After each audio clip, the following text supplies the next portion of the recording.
So we would watch the video and then we'd download the lyrics. And we would practice it, and if we came up with a harmony.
person next to you. Say, I recognize the God in you.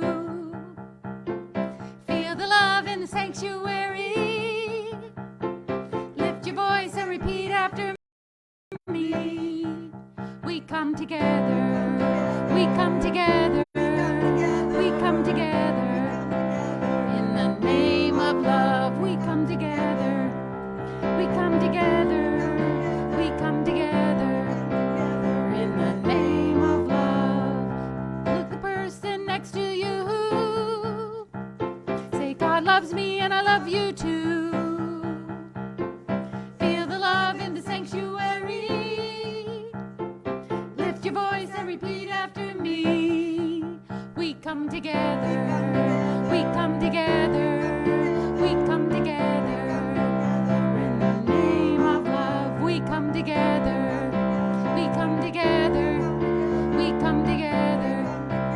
In the name of love. Look at your life from every creed and color.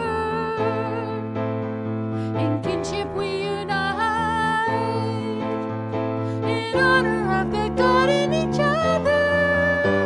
Take a look at the person next to you. Say, namaste, I bow to you. Feel the love in the sanctuary. Lift your voice and repeat after me. We come together. We come together. We come together. In the name of love, we come together. We come together. We come together. In the name of love. In the name of love. In the name of love.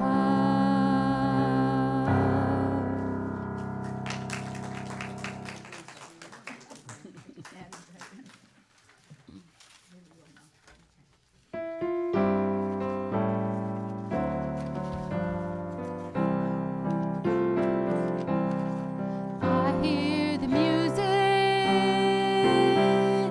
down in my soul.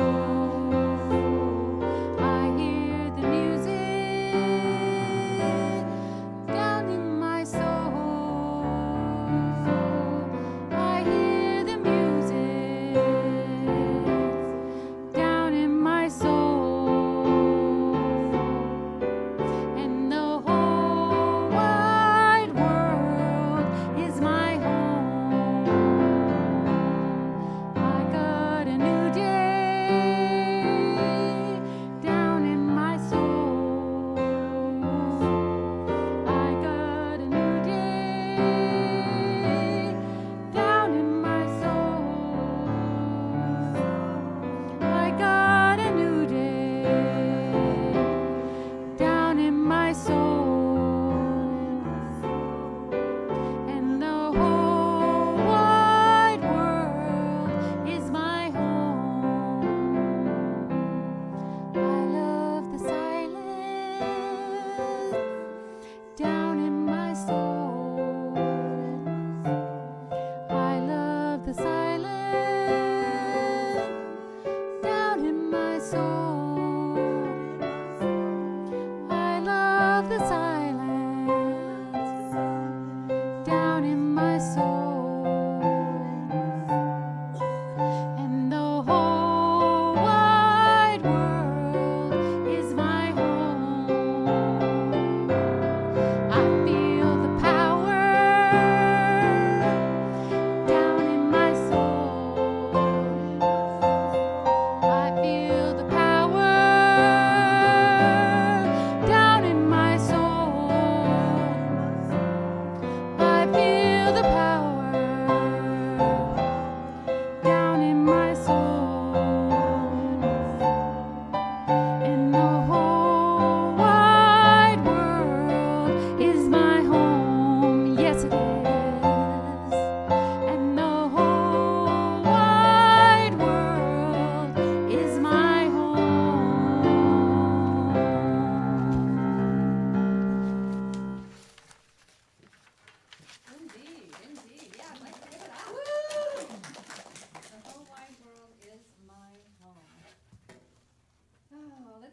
a deep and holy breath, breathing in and exhaling out.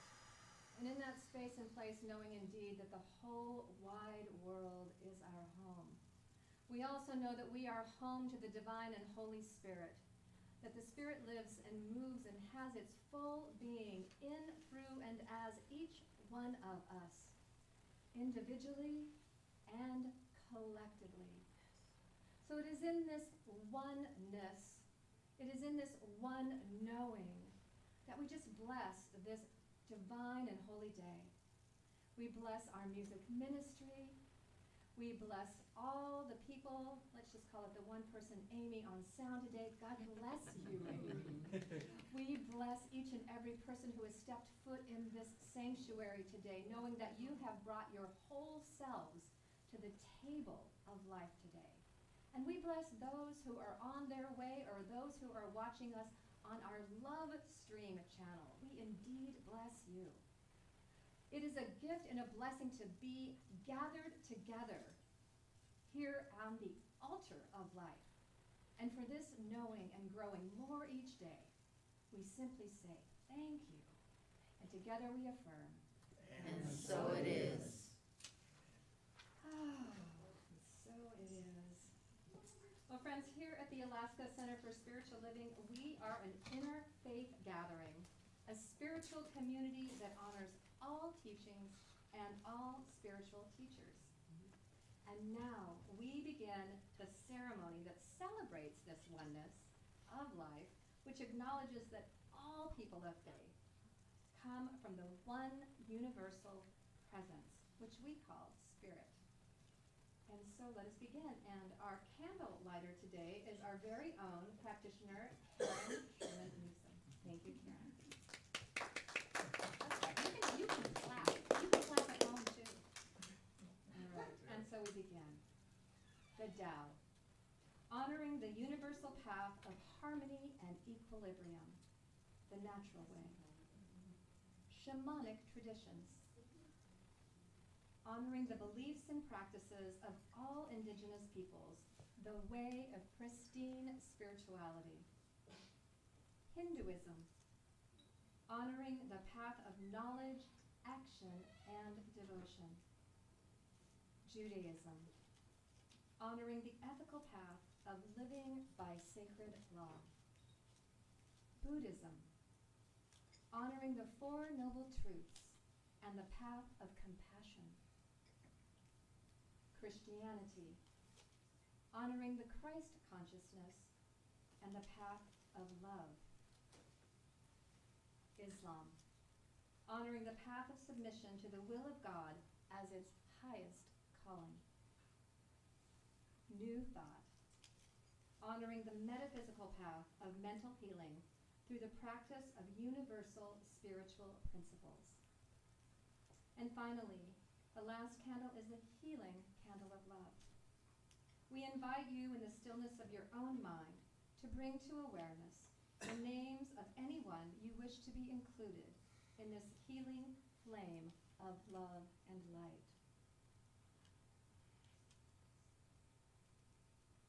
And now that the flames of light are fully lit, we move forward into our celebration, realizing and reaffirming that all paths lead to God. All right. Thank you, Karen. So friends, today we have an inspirational quote. Reverend Don's going to be talking to us a little bit later about water. And so we are going to be bringing you an inspirational quote, thinking about water, brought to us by the very own Ernest Holmes. And so this is this is out of the book, The Art of Life by Ernest Holmes. And it reads, just as water purifies itself as it flows, so the impure stream of our mental life becomes purified by applied constructive thinking. It may well be that a lack of circulation in the physical body is a result of mental stagnation, while mental stagnation is the result of a lack of spiritual perception. Deep Thoughts by Ernest Holmes. All right, just breathe that in. And now, friends, we have a little bit of music for you this morning, so stay tuned.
Woohoo! Give it up for our choir. Oh, there's a mic. I think I might not have been on earlier. Sorry if I was up here earlier and you're watching from Lovestream and you didn't hear a word I said. I apologize for that. I think I was supposed to push a button.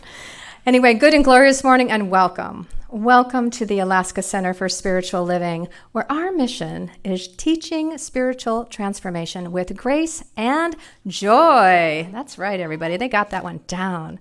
Here at the Alaska Center for Spiritual Living, we welcome all people on all spiritual paths, especially the one that you're on. And friends, if you're here for the first time today, we'd like to welcome you. Or if you're here for the first time in a long time, we'd like to give you a shout out. I know I see somebody in our audience who is here for the first time in a long time. I don't know if she knows I'm talking about her, but our friend Rhoda is right behind Reverend Don. And if you're in the house here today, we want to give our friend Rhoda a welcome back to the Alaska Center. Rhoda, we love you. We miss you. Anybody else here for the first time in the sanctuary today? Raise your hand. We've got gifts. Okay, we've got some people in the back right over there, Judy, raising their hand. We welcome you. We're glad that you're here. We're bringing you some gifts. Feel free to stick around after service. We'd love to get to know your names and invite you to join us a little bit more. And if you're joining us for the first time on Lovestream today, you have an opportunity just in the chat to let us know where you are. Just type in your name and where you're from. And if you're feeling so bold, you can even type in your email and we will reach out to you. So that's for you all Lovestreamers. Take a deep breath with me and let it go. What else is going on? Oh, you know what we do here? We have all kinds of spiritual practices that we do, and we have a favorite, and that is the practice of prayer. So if you are feeling called to pray today, there are many ways that you can avail yourself to that. So if you're here in the sanctuary, in the back of your chairs or in the front of your chairs, there is a prayer request form. You can fill that out and drop it in the prayer request box on your way out the door on the left. You can also get on our website and drop us a prayer. That's www.cslalaska.org, and we will avail yourself to prayer there. You can also call the office, leave a message. Reverend Don will get back to all of the practitioners and let us know that there's a prayer request there. And there's still more ways. If you are in person and you're like, oh my gosh, I really want some prayer in person today, hey, guess what? There's practitioners in the room that would love to pray with those of you in the sanctuary. So my practitioner colleagues can stand up so people that are new can see who you are. We have Reverend Don here. We have Judy in the back. We have Cynthia George over in the corner. We have Karen Sherman Newsom, and we have Robert holding the high watch, and of course myself, Cynthia. It's so good to see you. Now, if you're online, don't forget, those are the other ways. We already talked about that for you. So that's all about prayer. What else do we like to do? We like to give announcements. We have an announcement. There's something exciting happening. So this is August, and the last Sunday in August, we have a guest coming. Her name is Reverend Savannah Noel, and she is out of Seattle. She's a phenomenal speaker. She's a phenomenal individual, and she's going to be giving the Sunday message as well as a workshop afterwards. So it's called Setting Boundaries. Now, I don't know about you, but I could use some things about setting boundaries.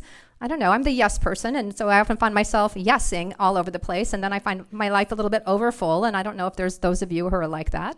But yeah, this is maybe the workshop for all of us. So please come here to the sanctuary in person, or if you're watching Lovestream, you can watch it online. We're not sure yet about the workshop. We're working for you at home to see if we can do a hybrid, so you too can be involved in the workshop. But for those of you in the sanctuary, all you need to do is show up. It's going to be a great day.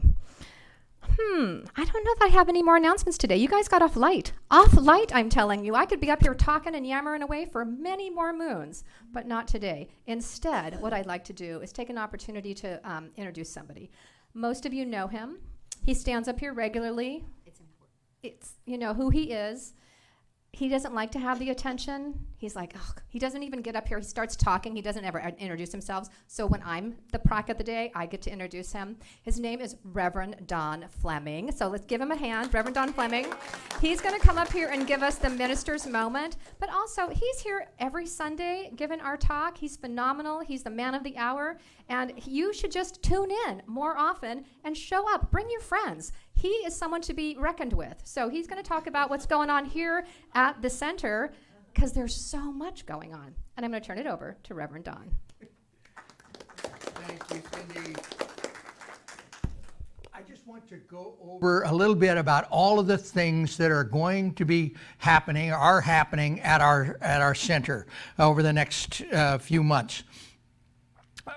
Cindy just pointed out on August 28th is going to be Reverend Savannah, her talk and her workshop on setting boundaries.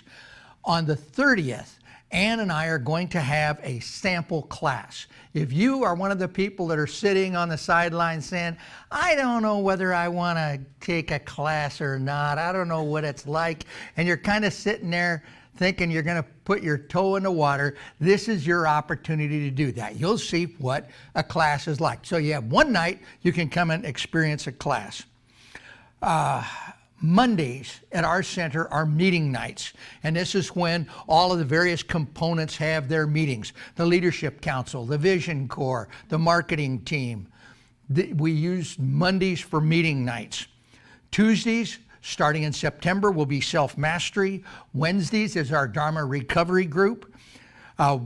Thursdays is a foundations class, which is going to be starting, I believe, on the 18th of September. Friday night is the young people in AA group that meets. On September 21st, the World Day of Peace, we are participating with the home office in Golden, Colorado. Our portion of it is we're going to be doing a drumming circle, Gail Jackson, on the vibration of peace. And on Saturday nights, you may find me here praying fervently for an inspiration for a talk the next day. Starting August 25th, the Socratic focus group will be back meeting here during the day. So there is something happening in our center every day and every night all week long. And just to let you know that you are welcome to attend any of these that you feel are appropriate for you, that you want to do, and particularly I want to invite you to our sample class. We will have a Zoom setup, so I'll have to send you a link, but it's intended to be primarily in person. Yes, Cynthia. Ann and I intend to do that at 6:30. But we'll have more on that as we get closer to the end of the month. And so with that, I believe we are on to special music.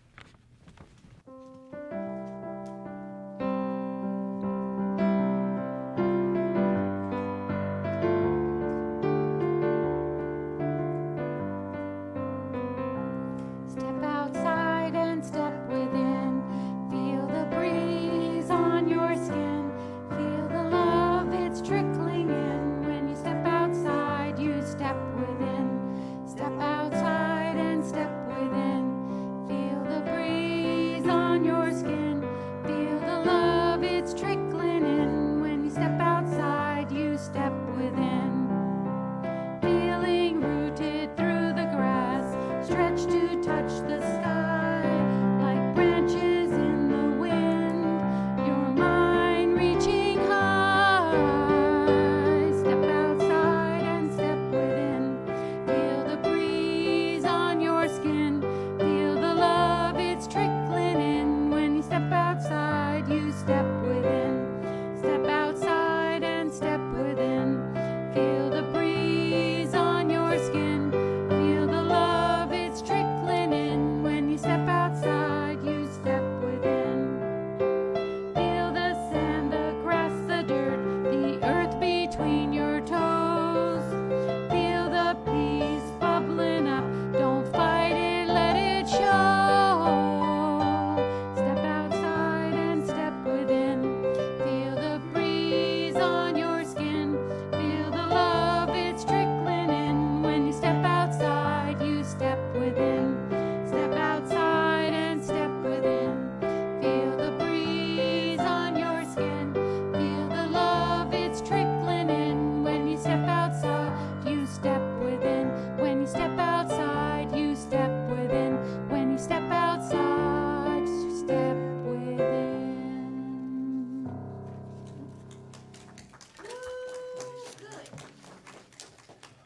Thank you. Thank you very much. Choir, beautiful. A man by the name of Oscar Mejia is a teacher in the little town of San Antonio de Cortes in Honduras. Oscar has been a teacher there for over 18 years, and they have had trouble with their bathrooms ever since he got there. They are made of wood, and the time, the humidity, the heat have led to deterioration in the wood, and their bathrooms are horrible. 4 years ago, it got so bad, the students were having to bring water from home to flush the toilets. He decided to do something about it. He got on the internet and he searched and he found an organization called Water for People. Water for People. And he contacted them, and the community, in conjunction with Water for People, were able to make changes to the plumbing and the other things necessary to upgrade the bathrooms in their school. They were able to get new facilities. Water for People came in and taught classes on sanitation and on hygiene. It was a huge step. And the kids who before could hardly be drugged to school, once this project was finished, they have 100% attendance at school. Kids are now anxious to go in and learn. I tell this story for two reasons. One, the importance of water. And number two, that when we work together, the community providing the labor, the government of Honduras in conjunction with Water for People jointly funding it, we're able to reverse a really bad situation. We can do this. We absolutely can. Well, welcome everyone. Thank you for coming out today. It's good to see all of you here today, and thank you for watching from home. It's indeed an honor to be welcomed into your home. The theme for the month of August is nature, and the title of my talk today is The Water of Life. It seems to me water is such an important part of nature, and we'll get into that more in a minute, but I think water's a good place to start. Our first point, my first point today, water is necessary for all of life. Point 2 is that all life suffers without clean water. And number 3, what can we do? So water is necessary for all life, at least as we know it. There may be things in the cosmos that we don't know about that breathe methane, and I don't know. But in terms of everything that we know, water is necessary for life. Our ancient ancestors came out of water. At one stage in our development, the human embryo actually has gill slits. We spend the first 9 months of our existence in the watery environment of our mother's womb. When we are born, we are approximately 78% water. By the age 50, we're down to about 60%, but our brain remains 80% water. In its mineral composition, the water in our cells all over our bodies is comparable to seawater. Came across a term, biophilia. No, that's biophilia. The term refers to the hypothesis that we human beings have ingrained in our genes an instinctive bond with nature and the living organisms with which we share our planet. It says that because we have spent most of our evolutionary history, which is estimated to be over 3 million years and over 100,000 generations, in nature, before we ever started coming together in cities and communities, that we have an inherent love of natural settings. I mean, look at our national parks. They're crowded with people. And when the pandemic came, even more people flocked to our national parks to be closer to nature. We have this inherent love of natural settings and, most importantly, water. From the beginning of time, humans have settled along lakes and rivers and seas. Some more facts. 80% of the world's population lives within 60 miles of an ocean, lake, or river. Over 500 million people owe their livelihoods directly to water. 2/3 of the global economy is derived from activities that involve water. Approximately 1 billion people worldwide rely primarily on water-based sources for protein. We use water for drinking, cleaning, working, recreating, and traveling. And it's estimated that each person in the United States uses 80 to 100 gallons of water every day for what we consider to be basic needs. And that number I just found staggering, because I get to carry water into our cabin. And I know I don't carry 100 gallons a day for every person, but we don't shower every day. We don't do a lot of things every day. So I think there's some truth to that. And that's a perfect segue to my second point, and that is all life suffers if there is a lack of clean water. For most of us, I think it's really hard to fathom the idea of waking up before sunrise every morning, walking for hours, carrying an empty jug to find a water source. And yet every day around the world, there are people who do just that. standing in line to access a muddy hole in the ground that is shared with other human neighbors and their livestock. After they fill their bottles, they carry 40 pounds of dirty water on their backs all the way home to serve their families. We have a picture of two little boys. I didn't want to turn this into a giant slideshow, and there's a picture that ended up on the cutting room floor, but it was a group of ladies. They had a long stick on their back, and on each side they had those big yellow water containers, and they had seeped water out of a muddy hole just like that.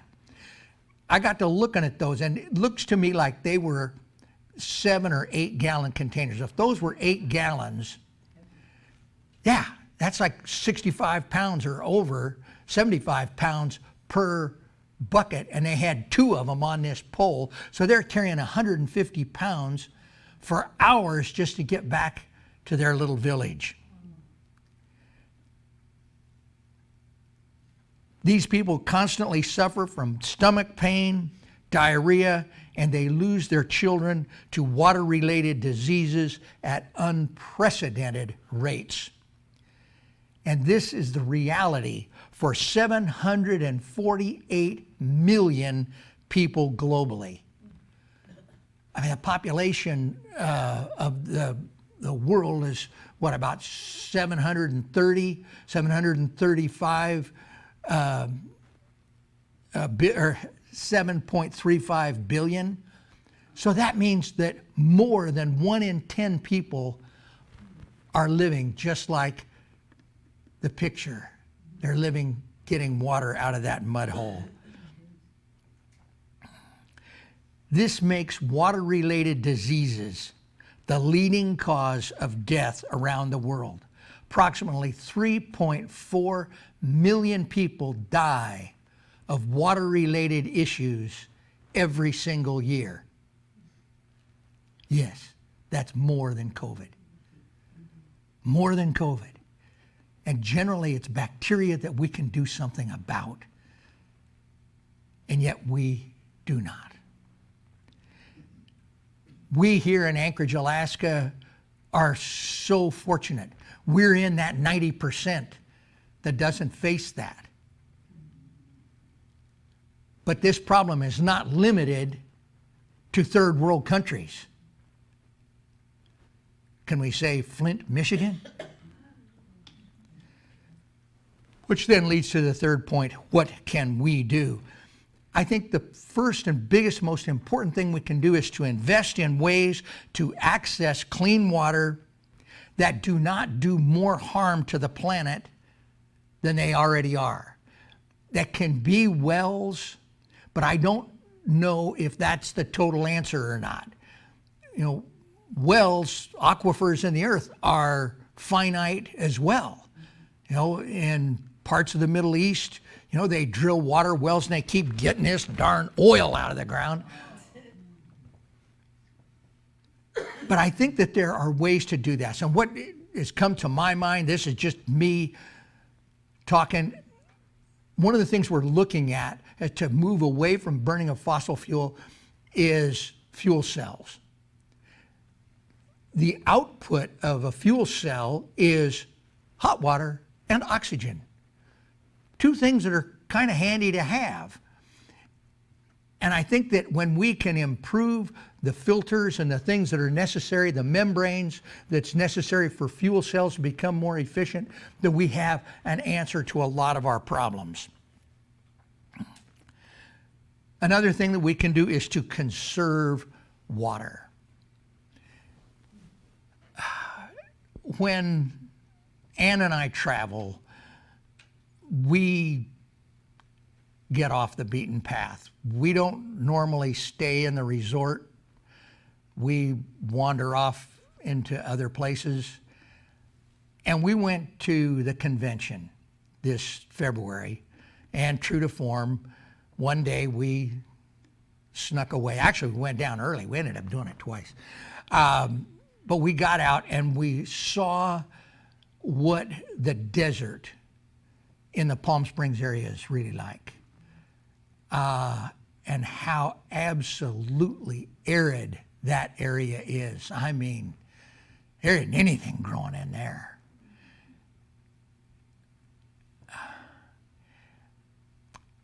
And then we returned to Palm Springs, where there are a series of little cities, little towns. And I don't know how many there are, 5, 6 in there. And each one of those little towns doesn't have 2 or 3 golf courses. They have 8 or 10 or 12. And every one of them has 8 or 10 or 12. And I mean, I got on the freeway, Interstate 10, and it was about the middle of the valley, maybe a little more toward the south, and drove. But I drove for over an hour, where off to my left was Palm Springs. Golf course after golf course after golf course. And every golf course had water hazards, and they had fountains, and they had, miles and miles and miles of green grass. Now, I'm not here to knock golfers. I think it's a great game. I'm sure it's wonderful, and I'm going to take it up. When I get too old to fly fish, I'm going to take up golfing. But I think we've got an excess. There can be other ways. There's got to be other ways to do this than so many miles of golf courses. We can conserve water. The next thing I want to talk about is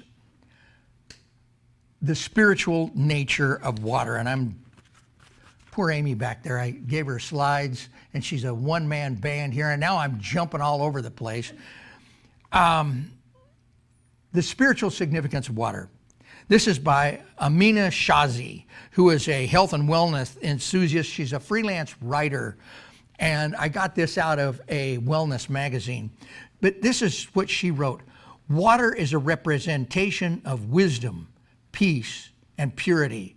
The spiritual meaning of water lies in its reflection of the human spirit and the interconnection of all creation. I found that just deeply profound. And it reminded me of the works of Masaru Emoto. And I think many of you might have heard of Emoto. He was in What the Bleep. He has been discredited, disgraced. He died in 2014. His work was debunked over and over and over. What he essentially did is he got water from different conditions and froze it, and then looked at the crystals of ice that he did. And he did things like, he did water from a lake, and he froze it and got the crystals. And then he took that same water from the same lake and took it to a Buddhist monastery, and he had the Buddhist monks pray over the water, and then he froze that, and then he looked at that. And the differences were amazing. These are some of the things that he came up with. On the left, you can see water that was frozen that had been given love and gratitude. And on the right is a depiction of water that had been told, "You disgust me." Another one, a batch of water, and it was told eternal. That's all it was. It was said eternal. And the other one was told peace. Those are both pretty good. But the last one on the left was told evil. That looks like, to me, like an eye. Ooh. And the other one is thank you. Now, his work was debunked. And here's what a lot of his critics had to say. Commentators have criticized Emoto for insufficient experimental controls and for not sharing enough details of his experiments experiments with the scientific community. That's absolutely true. That is exactly right. He's been criticized for designing his experiments in ways that permit manipulation and human error. Yep, he did that too. Writing about Emoto's ideas in The Skeptical Inquirer, physician Harriet A. Hall concluded, it's hard to see how anyone could mistake this for science. You know, she's right. His scientific methodology was horrible. He didn't have control groups. He didn't follow procedures to do that correctly. And it deserved to be debunked.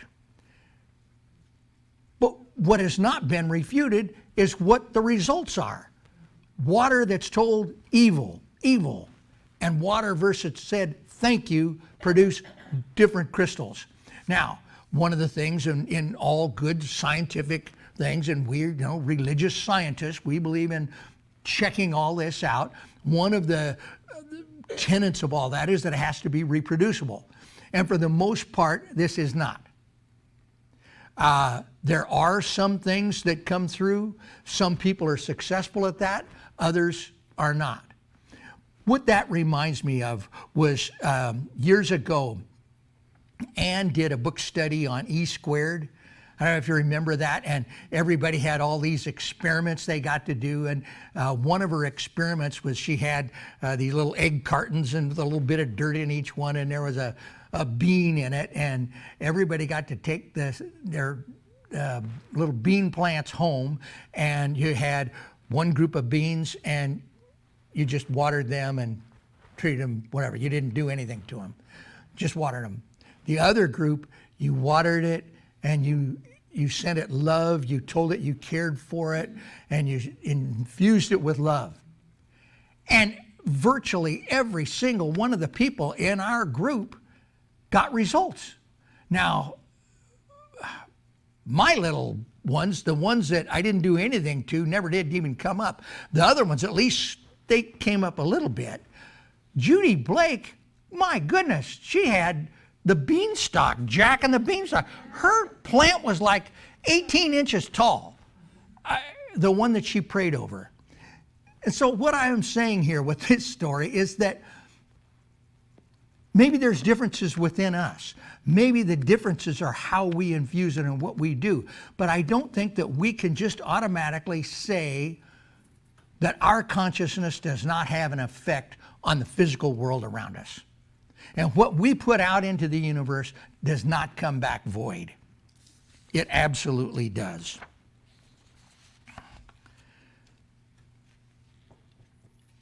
So, conclusion.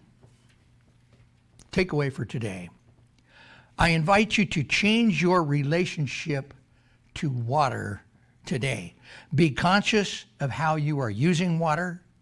Investigate how water resources are used right here in Anchorage. Think of ways that you can save on usage. Help bring awareness to wasteful practices and offer sustainable alternatives like natural landscaping. Give thanks for this precious resource and treat it with care. And I think we can close with a quote from Benjamin Franklin. He said, "When the well is dry, we know the worth of water." And so with an awareness of that connection that we have with one another, with nature, and with that divine force itself, that I invite my colleagues, the practitioners, to join me and our entire congregation in recognizing that there is indeed a magnificent power in the universe, and that power is working for us if we will only open ourselves to it. And when we can see the best in each other and not the least, when we can go beyond appearances and see absolute truth,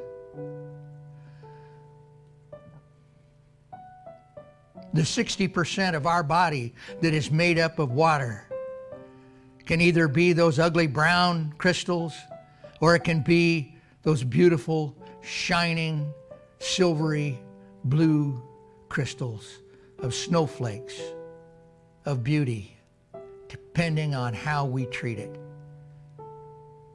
We know that when we are receptive and open,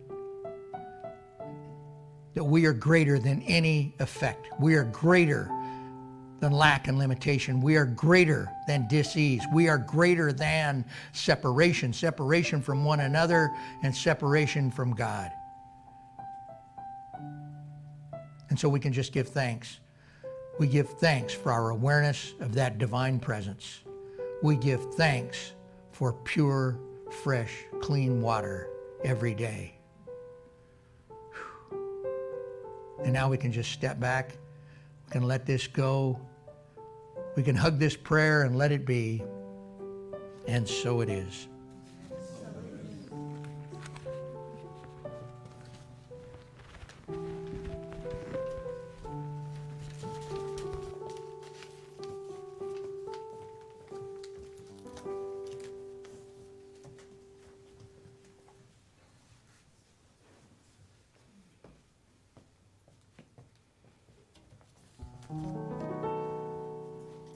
If I wanna have more love in my life, it's time to open my heart up and let it shine, let it shine. Whatever it is I truly desire, it's mine if I can be inspired. I've got a treat and move my feet. I've got a treat and move my feet. Nobody else gonna rescue me. I've got a treat and move my feet. If I wanna have more joy in my life, I'm gonna keep on smiling till I feel alright, I feel alright. The key to success is in my hands. As soon as I understand, I've got a treat and move my feet. I've got a treat and move my feet. Nobody else gonna rescue me. I've got a treat and move my feet. If I wanna have more peace in my life, I need to take the time to listen to the voice inside, the voice inside. If I know who I am and my aim is true, the only thing I've got to do, I got a treat and move my feet. I got a treat and move my feet. Nobody else gonna rescue me. I got a treat and move my feet. I'm so glad that it's up to me. I've got a treat and move my feet. I've got a treat and move my feet. I've got a treat and move my feet.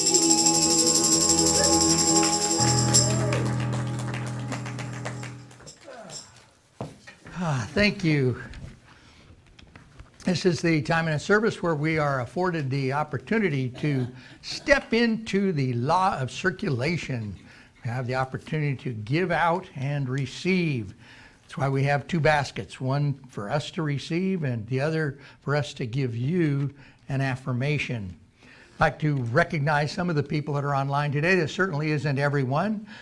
Michelle Kuntz, Kim Stoltz, Luann Pogue, Dave Lowell, Linda McDougall, Linda Drew, and Sonia King, her wonderful kids. You join me in our affirmation. Divine love through me blesses and multiplies all that I have, all that I give, and all that I receive. Thank you, God, and so it is. Thank you. What is mine to give? What is mine to do?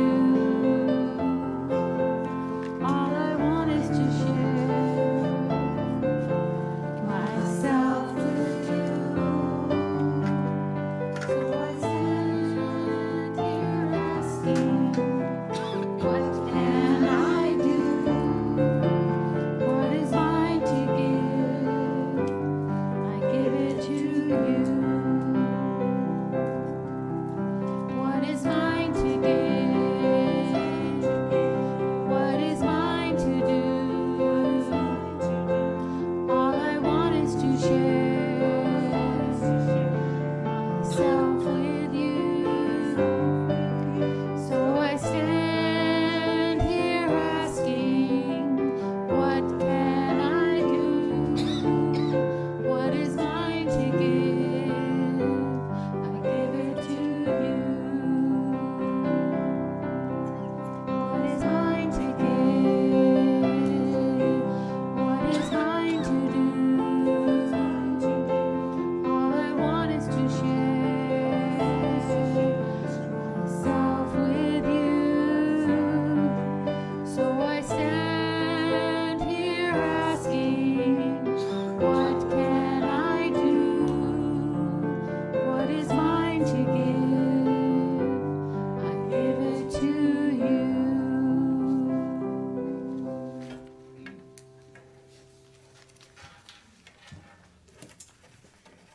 Oh, what is mine to give? What is mine to do? So, friends and family, those of you joining us online and here in the sanctuary, this is a time of closing prayer. So, just offer up an opportunity for you to step into your heart space a little more fully, to breathe in, and to just know that God is, we are one. That one heart, that one mind, that one life, that one breath that moves and beings and has its full sway as our very lives. And so it is in this space and place that we just bless. We bless this opportunity that we've said yes to today, that we've gathered together in the holy sanctuary here and online, that we've opened up our hearts a little bit wider to listen to today's divine and holy message, which was all about water, the elixir of life. The elixir of life that gives us life. And so we just, as we leave here today, we remember that oneness with our planet. We remember that oneness with love. We remember that oneness with the divine and Holy Spirit that is God itself. And we just give thanks for that. And today, friends, I'd like to invite you to step out of that space of prayer and let's just do an affirmative message for oneself right here and right now. So if you're in the sanctuary, I'd like you to repeat after me. I am one with the elixir of life. I am one with the elixir of life. I call it water. I call it water. And I call it love. And I call it love. And all of us can simply say, and so it is.